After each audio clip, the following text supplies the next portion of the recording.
after the Lekki massacre, and of course, such has been happening in the north of Nigeria. Not so long ago, few hours ago, about 43 rice farmers were massacred. Their necks were cut off in Borno State. They were cut off.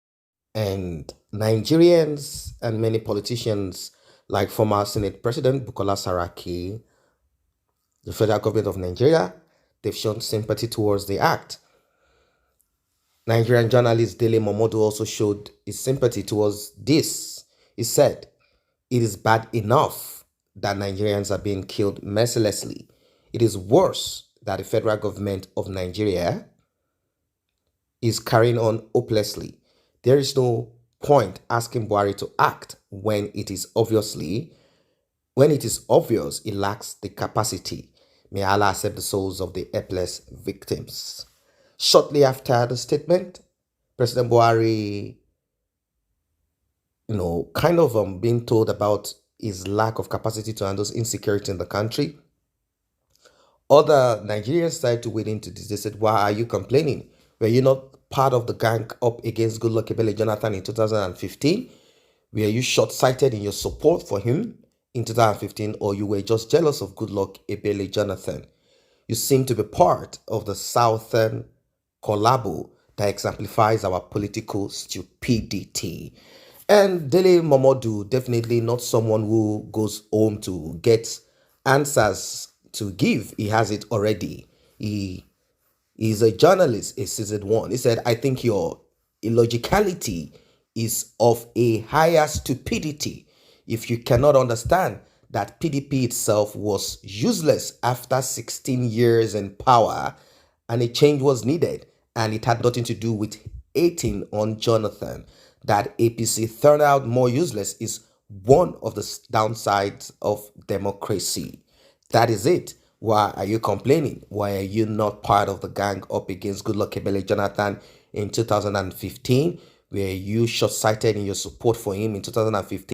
Well, like I do say, if Goodluck Ebele Jonathan's administration had never been corrupt, massively corrupt, fantastically corrupt, just as you'll find in previous administrations, I don't think there will be any need for the man called Mr. Integrity to find a way to wriggle himself in to continue, or in fact, not even to continue, to come in to do what he was unable to do when he had the time as a military major back then. He came in to make sure that he settles his family because he looked at other generals, how much they've stolen and how they settled themselves. Buhari tried all. He believes that Nigeria owes him retirement, and he wanted that retirement to take care of his health. He wanted the retirement to settle his children.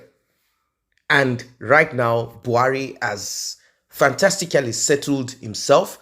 He has gotten what they call the national cake. He has cut the huge part that he wants for himself. Buhari did not actually come to fight corruption per se.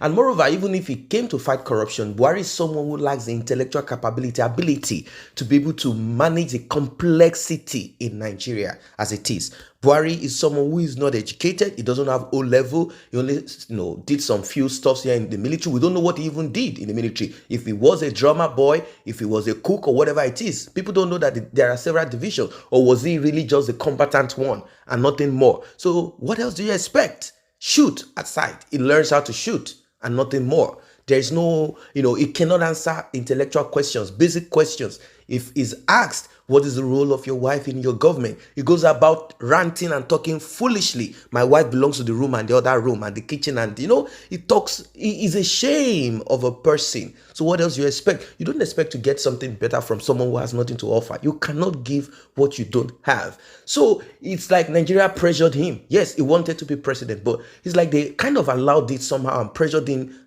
by accepting into it to do what he cannot do. Buhari can never, ever, ever fight corruption. It's just not possible.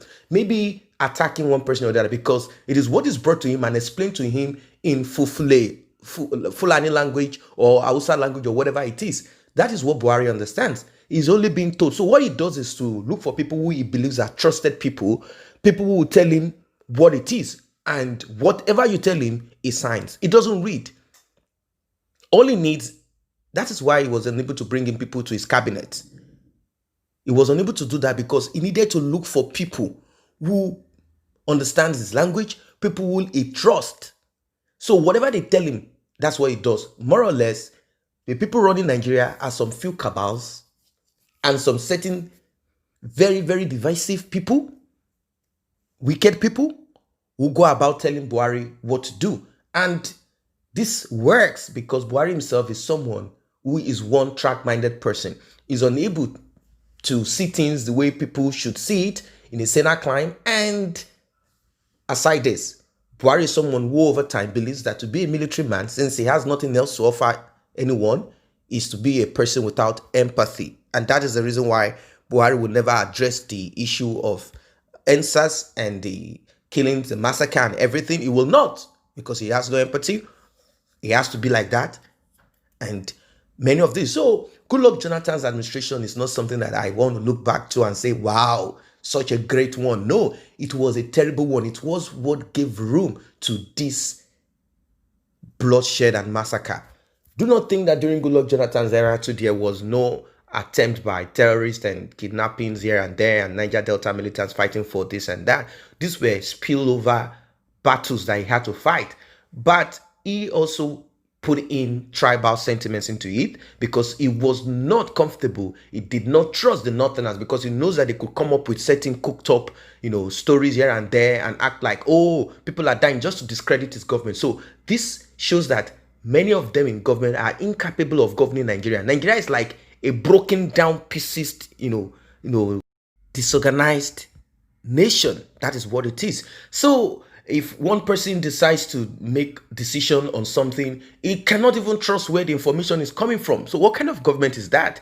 A government should be able, as a hawk, look down and make sure that its eyes sees and at least 90% of information that they get are correct. That is how government is supposed to be. And how can this be done in a nation where tribe, religion, status, creed, a lot of things have separated the people? It is a very complex and difficult one. So I don't know what Buhari will do anyway. Buhari getting into that seat as president has not made the lives of the people of that region better.